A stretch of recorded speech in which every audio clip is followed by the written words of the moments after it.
اسرائیل کے prime minister کو ذرا ٹھنڈا کرنے کے لیے، اور انہوں نے یہ کہا ہے کہ ٹرمپ صاحب کہہ رہے ہیں دوبارہ نہیں حملہ ہوگا، وہ کہہ رہے ہیں جب ضرورت ہوگی حملہ ہوگا. آج بھی کہا انہوں نے، جو بھی ان کی رپورٹ ہو رہی تھی، اور ان کے جانے کے بعد کہا ہے روبیو صاحب کے. اس کا مطلب یہ ہے کہ ٹرمپ، ان کو دو چیزیں سمجھ آ گئیں. ایک تو یہ ہے کہ شاید نہ، جب تک امریکن پریزیڈنٹ تھریٹن نہ کرے انہیں، وہ ہم نے دیکھا نہیں ابھی تک. نمبر دو، جو یہ نا کہ جی یہ بھی بات ٹھیک ہے تو وہ بھی ٹھیک ہے، تو حماس کو بھی ٹیررسٹ کو ختم کر دیں گے اور یہ ہوگا وہ ہوگا. اب پوائنٹ آ گیا ریکننگ کا، جیسے کہتے ہیں وہ پتے دکھانے پڑیں گے. اب وہ پوکر گیم نہیں چلے گی. ایک وارننگ سگنل آ گیا. جس قسم کے ورڈ یوز ہوئے، جوائنٹ اسٹیٹمنٹ جو اسلامک ورلڈ اور عرب لیگ کا ہے، ٹریچرس، ایگزیکٹلی ٹریچرس، دھوکے باز ہیں. اور اتنے سخت الفاظ اس کے بارے میں اور بھی ہوئے ہیں کہ یہ پہلے کبھی نہیں ہوتے. نمبر 1. نمبر 2 یہ وسط ہو رہے ہیں جب ٹرمپ صاحب آؤٹ آف دا وے جا کے کہہ رہے ہیں کہ اسرائیل کی سیکیورٹی یہ ہے وہ ہے. پھر اسی وقت اعلانیہ آیا ہے کہ اس کا مطلب ہے کہ ان کو بھی اعتبار نہیں کہ ٹرمپ صاحب کچھ کر سکیں گے یا نہیں. انہوں نے کہا ہے کہ جو گلف کا، اور بالکل مناسب کا ہے، اگر پاکستان اپنا خود دفاع نہیں کرے گا تو کیسے توقع کر سکتا ہے کہ دوسرے توقع کرے. اور کسوری صاحب انہوں نے کہا ہے کہ ہمارا ایک چیز اور ایڈ کر لیتے ہیں، کیونکہ اسرائیلی نہیں، انہوں نے کہا ہے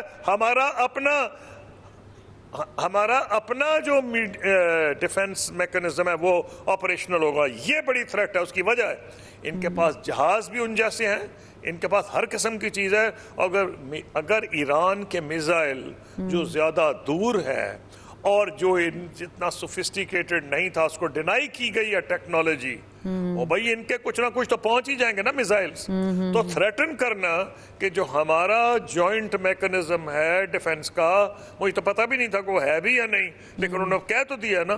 اب یہ ٹرمپ صاحب کو بھی سوچنا پڑے گا. تو اس لیے یہ اچھی بات ہوئی ہے جو انہوں نے یہ کہا ہے.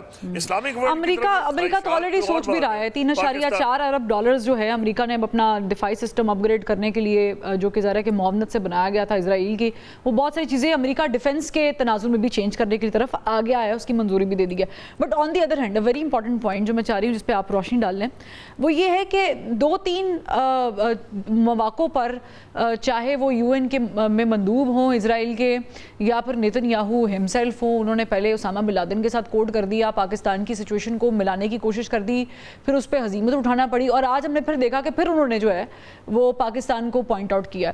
سیمز لائک اسرائیل جو ہے وہ چاہ رہا ہے کہ کوئی ڈائریکٹ انڈائریکٹ کانفلکٹ. کس نے پوائنٹ آؤٹ کیا؟ نیتن یاہو. آج کس نے کیا؟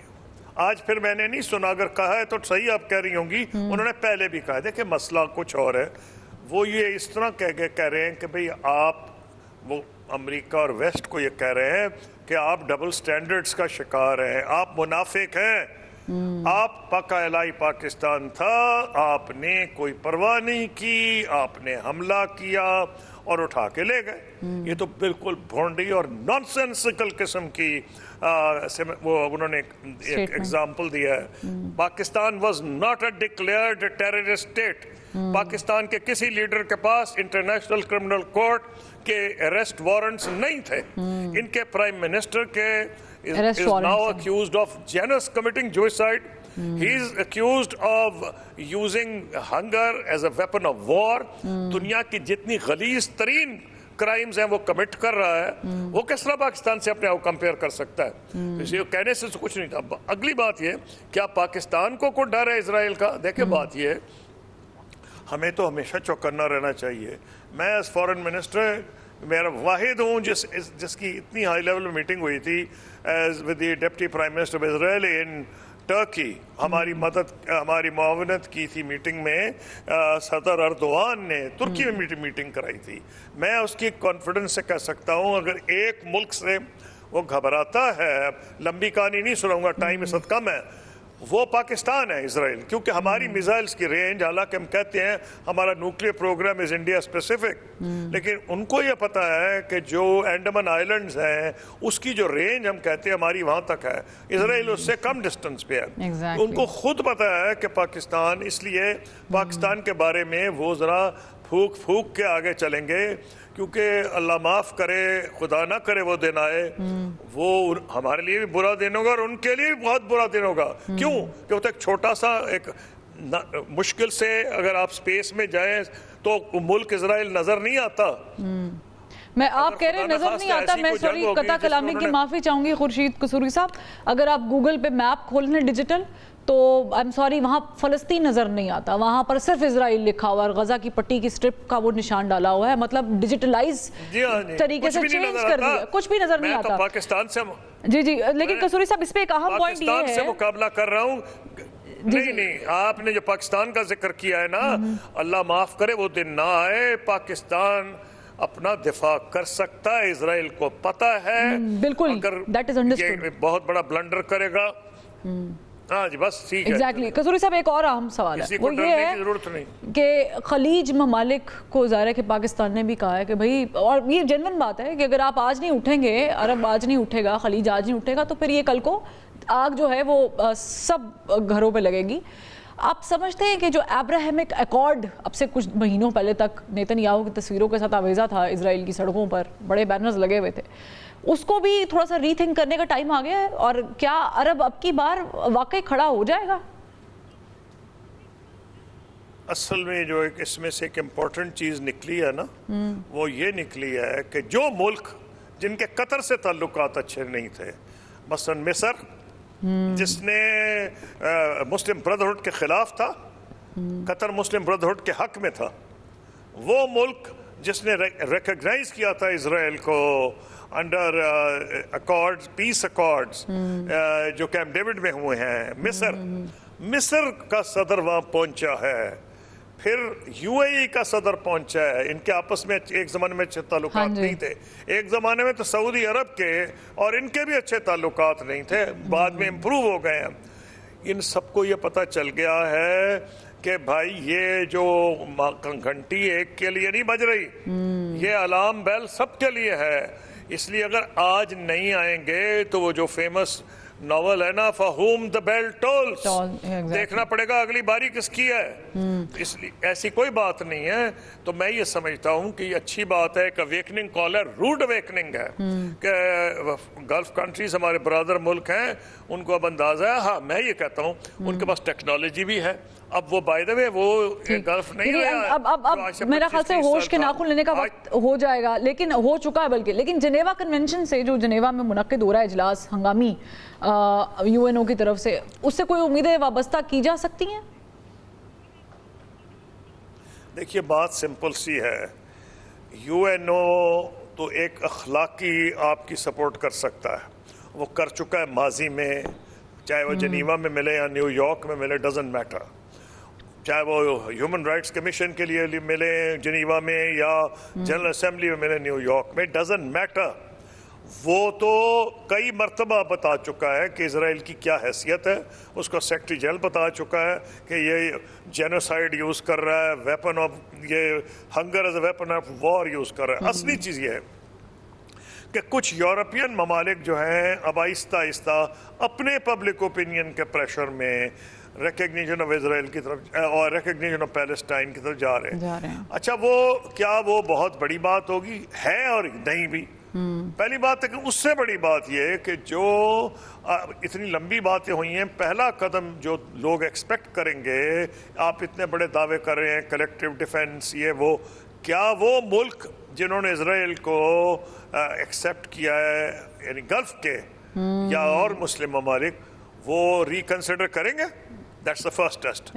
نمبر 2، جو یہ جو ملک ہیں جیسے فرانس ہے، ٹھیک ہے، ابھی recognise I appreciate that Europe کے جو ملک آ رہے ہیں ان کا ٹیسٹ یہ شروع ہوگا کہ کیا صرف وہ یہی کرتے ہیں یا وہ کہتے ہیں کہ ہم کو سینکشنز بھی لگا دیں گے یا تمہیں ویپنز نہیں بیچیں گے یا تم ہماری اوور فلائٹ نہ کرو، تم انٹرنیشنل کرمنل ہو under the European Union laws, you can be arrested and sent to the International Criminal Court. Exactly وہ آہستہ آہستہ قدم ہے، پہلے یہ تو دیں اور اس کے لیے میرا خیال سے جو یہ ایک سفارتی سطح پر جو ڈائیلاگز اور تعلقات ہیں جو کہ ہم مسلم نیشن بات بھی کریں۔ تھینک یو سو مچ کسوری صاحب فار جوائننگ اس، اور بڑا اچھے طریقے سے آپ نے اس چیز کو ڈیپلی ڈسکس بھی کیا ہے۔ وہ یہ ہے کہ پہلے تو ظاہر ہے کہ آپ دوبارہ سے تھنک کریں گے کہ آپ نے ایکسیپٹ نہیں کرنا عرب ممالک نے، اور پھر آپ اس کی طرف آئیں گے، پھر ابراہیمک اکارڈ کو آپ ریووک کریں گے۔ بہت ساری ایسی چیزیں ہیں اور وقت آ گیا ہے کہ اس پہ سوچنا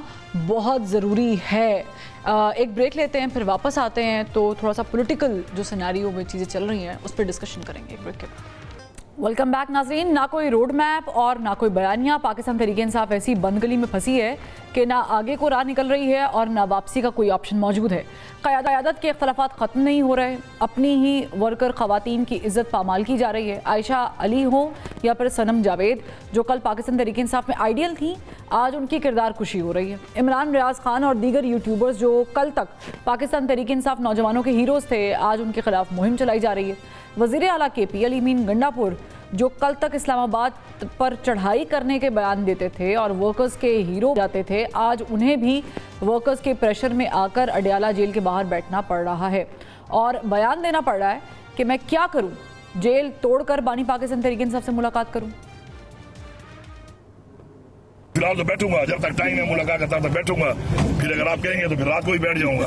جیل میں توڑ بھی تو اندر گھس جاؤں تو دیوار توڑ کے جیل کی دروازہ کیا خان صاحب کیا مجھے پھر مطلب ہے ملاقات میری کرا دیں گے ادھر؟ تو یہ سارا جو ہے انہوں نے ڈرامہ بنایا ہوا ہے اور پنجاب حکومت یہاں پہ کچھ نہیں ہے۔ سیاسی مخالفین کی کردار کشی، جذباتی الزام تراشی اور بغیر دلیل اور منطق کے ریاست اور سیاسی پارٹیز کے خلاف ہرزہ سرائی کی جو آگ پاکستان تحریک انصاف نے نوجوان نسل میں بھڑکائی تھی، وہ آج ان کی اپنی ہی دہلیز تک پہنچ چکی ہے۔ عاقبت ناندیش فیصلوں کی وجہ سے پارٹی کے ارکان اسمبلی آج کسی اور پارٹی کے جھنڈے تلے کھڑے ہیں۔ احتجاج کی لیڈرشپ کسی اور سیاسی پارٹی کے رہنما کو دی گئی ہے اور قومی اور صوبائی اسمبلی کے عہدے بھی پارٹی سے باہر جاتے جاتے بچ گئے۔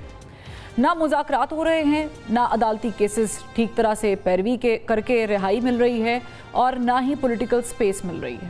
جارحانہ حکمت عملی پاکستان تحریک انصاف کو آج سب سے زیادہ اسٹریٹ پاور رکھنے کے باوجود کیٹرپلر بنا چکی ہے اور یہ اپنے ہی بوجھ تلے دبتے جا رہے ہیں۔ اسی پر بات کریں گے، ہمارے ساتھ موجود ہے ممبر قومی اسمبلی سینئر رہنما پاکستان تحریک انصاف علی محمد خان صاحب۔ خان صاحب بہت شکریہ وقت دینے کے لیے۔ مجھے بتائیے گا کہ پارٹی کے جو سیکرٹری جنرل ہیں سلمان اکرم راجہ، وہ کہہ رہے ہیں کہ عمران خان بغیر ڈیل کے جو ہے وہ باہر آئیں گے، لیکن یہ کیسے ڈیل کے بغیر باہر آئیں گے؟ کیا کوئی آفر موجود ہے؟ جی بہت شکریہ۔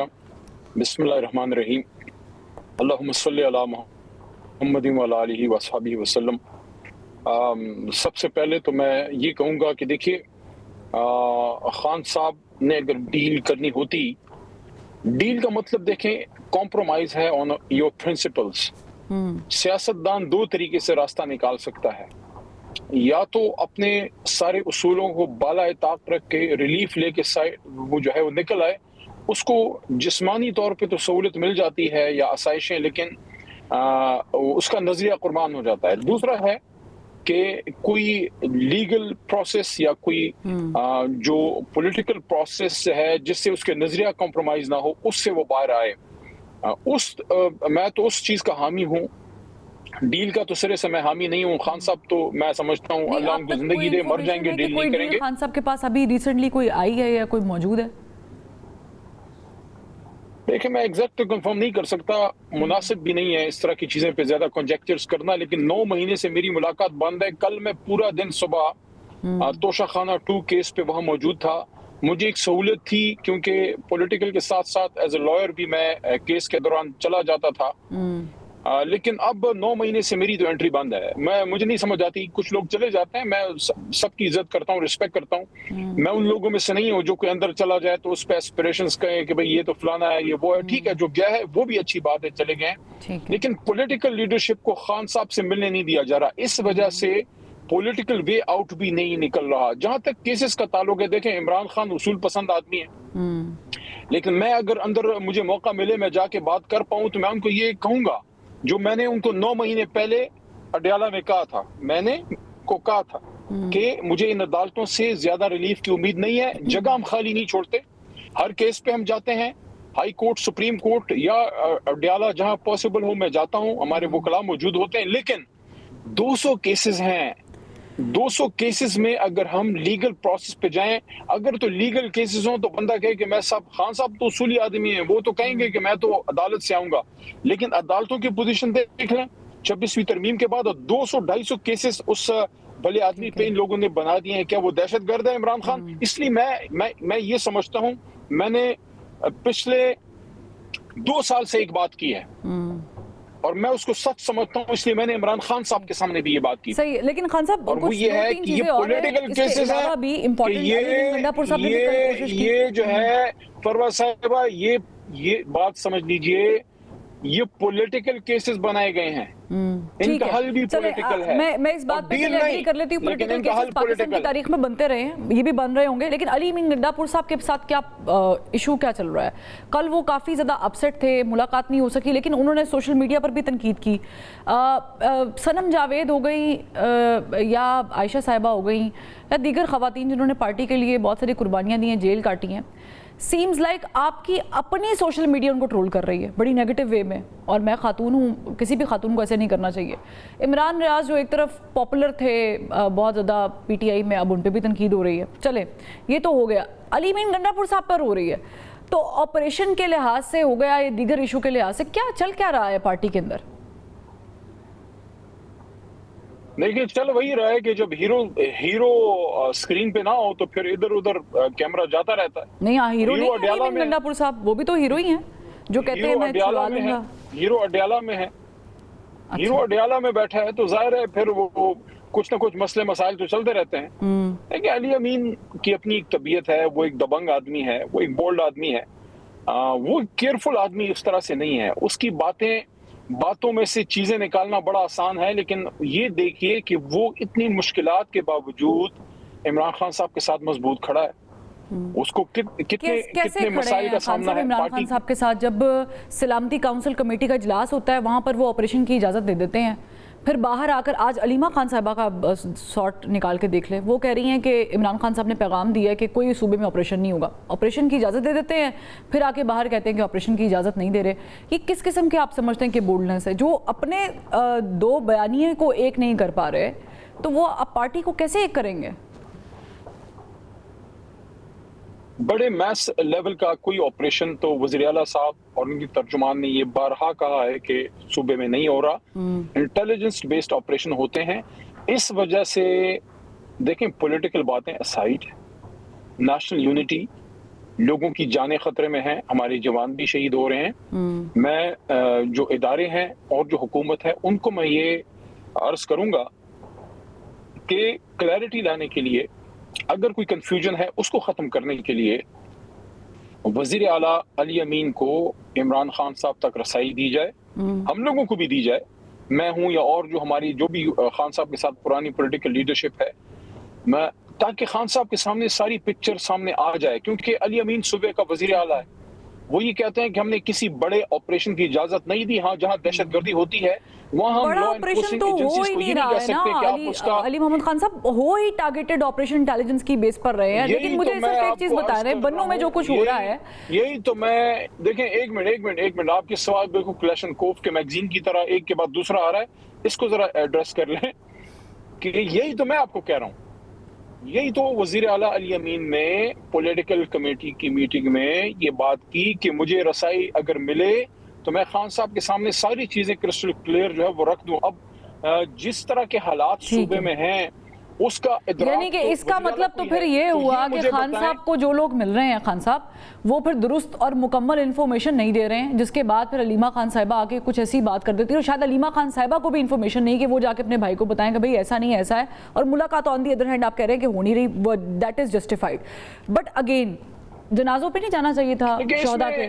اس میں میں عرض کرتا ہوں، دیکھیں اس سے تاثر یہ نہ جائے کہ کوئی جان کے غلط بات کر رہا ہے. دیکھیں اب نہیں ابھی تو you just said it Khan صاحب کہ خان صاحب کو جو ہے وہ ملیں گے تو پوری مکمل بات بتائیں گے نا، تو that is meant to be کہ یہ تو غلط ہو رہا ہے کہ خان صاحب کے پاس پوری انفارمیشن نہیں ہے اور ان کو وہ اس ہاف انفارمیشن پہ پورا بتا دیتے ہیں. بٹ آپ میرا سوال یہ تھا کہ آپ سمجھتے ہیں کہ علی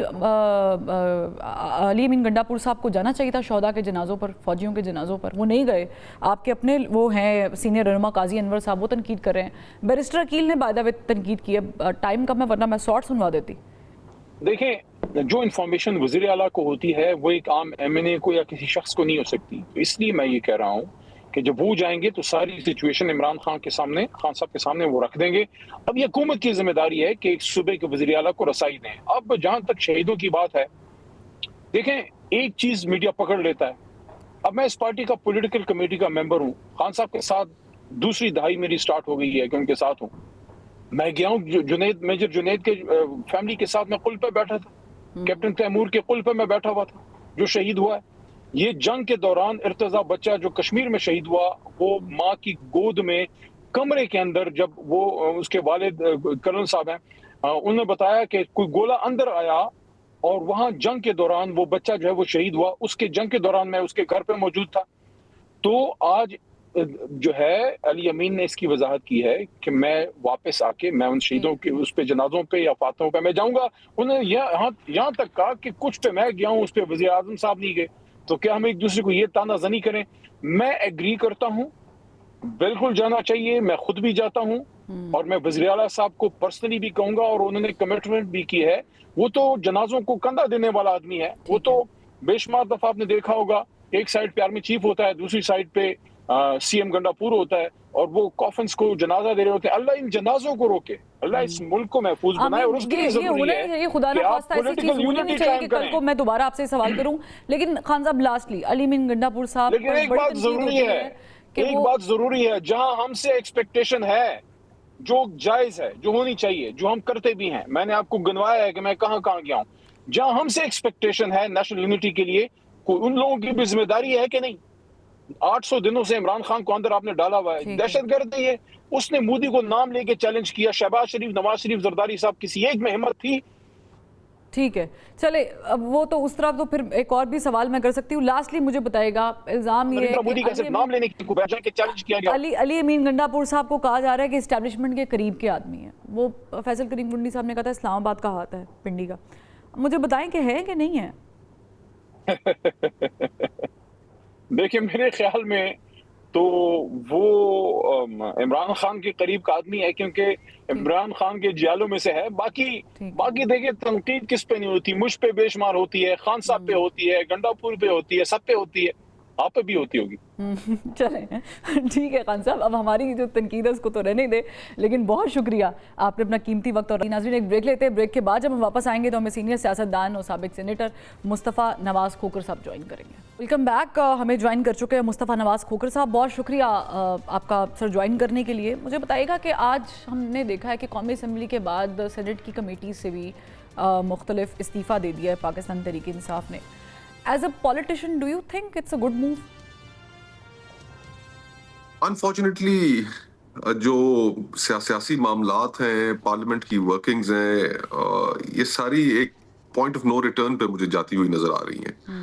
آج اسلام آباد ہائی کورٹ کے اندر بھی جو کچھ ہوتا رہا، جس طرح جسٹس جہانگیری کو کام کرنے سے روک دیا گیا، سارے ادارے میننگ لیس ہوتے جا رہے ہیں. ان کی پروسیڈنگز کی جو سینکٹیٹی تھی اس کی کوئی حیثیت نہیں رہ گئی. اب اسی پارلیمنٹ کی آپ دیکھ لیں کہ کیا سینکٹیٹی رہ گئی ہے جب ملک کا بچہ جانتا ہے کہ یہ کس طریقے سے الیکٹ ہوئے. کامن ویلتھ کی ایک رپورٹ لیک ہوئی 1-2 دن پہلے، اس کے اندر بھی یہی ذکر کیا گیا گورنمنٹ کی لیجیٹمیسی کا.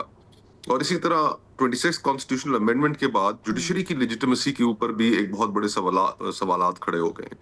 تو اس انوائرمنٹ میں جہاں پر پولیٹیکل سپیس نہ مل رہی ہو, گفتگو کرنے کی آزادی نہ ہو, جہاں پر پیکا قوانین کے تحت جرنلسٹ کو ہراساں کیا جائے, ان کو دن دہاڑے اٹھا لیا جائے, تو ہر طرف ایک صورتحال ایسی بنتی جا رہی ہے جو کسی ایک بڑی سیاسی تبدیلی کا عوام کی حد تک پیش خیمہ بھی ہو سکتی ہے. کیونکہ اگر ہم عوام کے نقطہ نظر سے دیکھیں تو یہ آج ملک کے معاشی حالات بھی تو کچھ ٹھیک نہیں ہے.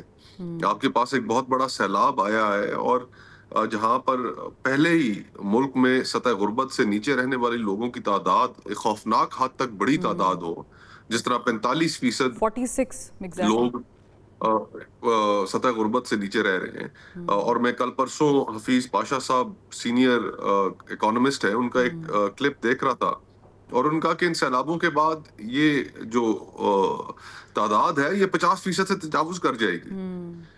ظاہر ہے قحط کی صورتحال پڑ جائے گی اور چیزیں ویسے بھی آؤٹ آف کنٹرول ہے, اللہ رحم کرے گا. لیکن وہ انگریزی میں کہتے ہیں کہ you can not get different results from the same experiment.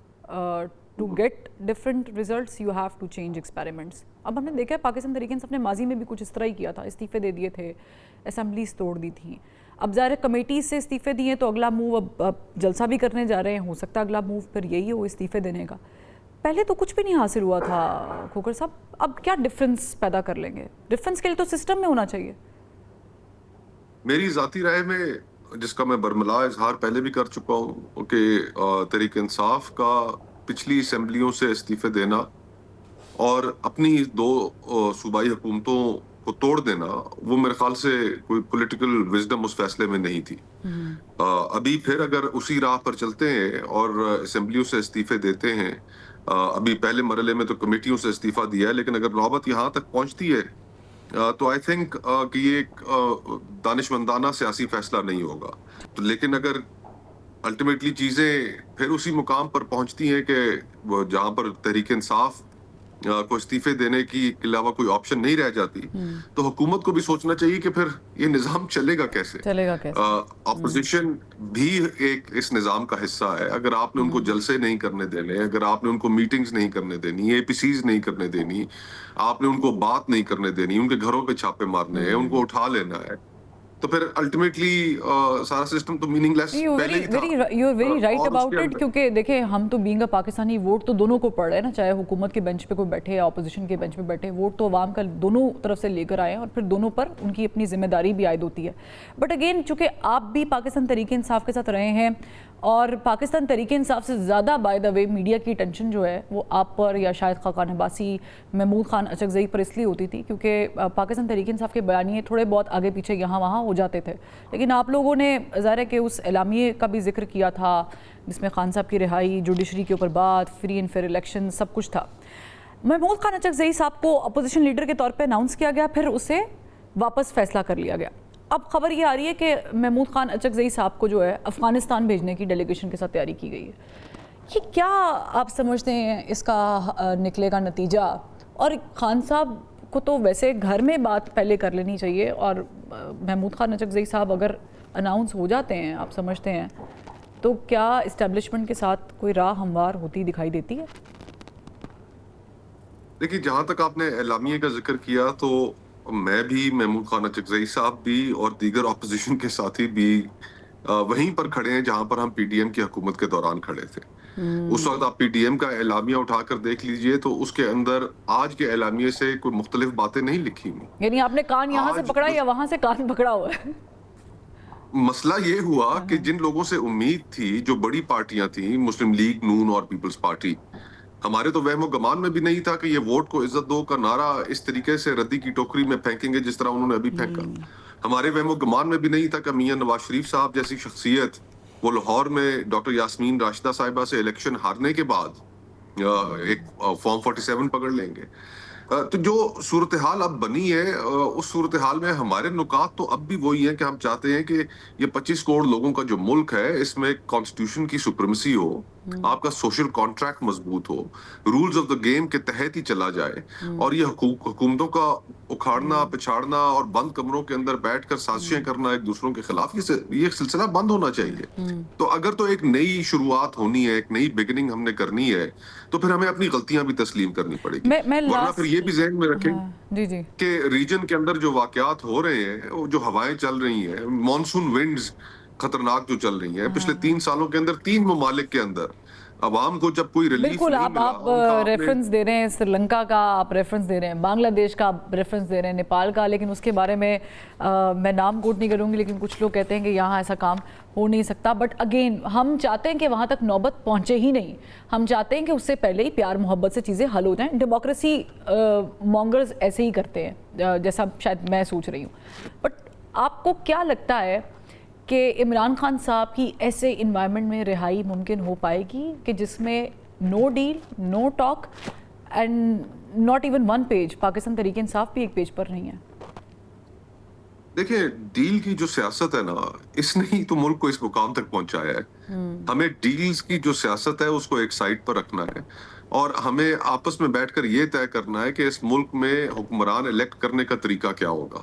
کیا وہی طریقہ ہوگا جو آئین میں دیا گیا ہے؟ کیا وہی طریقہ ہوگا جو فری اینڈ فیئر الیکشنز کی صورت میں سامنے آتا ہے, یا ہم نے بند کمروں کے اندر بیٹھ کے فیصلے کرتے جانے؟ دیکھیں, آپ کہہ رہی تھی کہ لوگ کہتے ہیں کہ پاکستان میں ایسا پہلے کبھی نہیں ہوا جیسے نیپال, سری لنکا اور بنگلہ دیش میں ہوا. نہیں, وہ کہتے ہیں ہوگا نہیں, ہوگا نہیں. معذرت کے ساتھ ہماری تاریخ میں ایسا ہو چکا ہے, بالکل ہو چکا ہے. اب 1968 میں آپ کو ایک مختصر حوالہ دوں کہ first week of November students Pindi Rawalpindi Gordon College کے ساتھ ایک پولیس کا جھگڑا ہوتا ہے, وہ فائرنگ کرتی ہے اور پھر اس کے نتیجے میں ایک اسٹوڈنٹ جان بحق ہو جاتا ہے. اور 7 نومبر کو یہ اس پروٹیسٹ پہ پولیس اس طرح حملہ کرتی ہے, اور اگلے ہی سال یعنی 138 دن بعد 25 مارچ 1969 کو ایوب خان صاحب کی چھٹی ہو جاتی. ٹھیک, بہت شکریہ مصطفیٰ کوکر صاحب. آپ کی رائے یہ ہے کہ ہمیں عقل سے کام لینا چاہیے. آپریشن بہت زیادہ بڑھ جاتا ہے تو پھر اس آپریشن سپریشن میں پھر ریاکشن بہت زیادہ باہر آ جاتا ہے, اور اس کی مثال کے طور پہ آپ نے خطے میں جو موجود 3 ممالک ہیں اس کی ایگزامپل کوٹ کی. ناظرین, پروگرام کا وقت ختم ہو گیا, کل پھر ملاقات کریں گے. اللہ حافظ.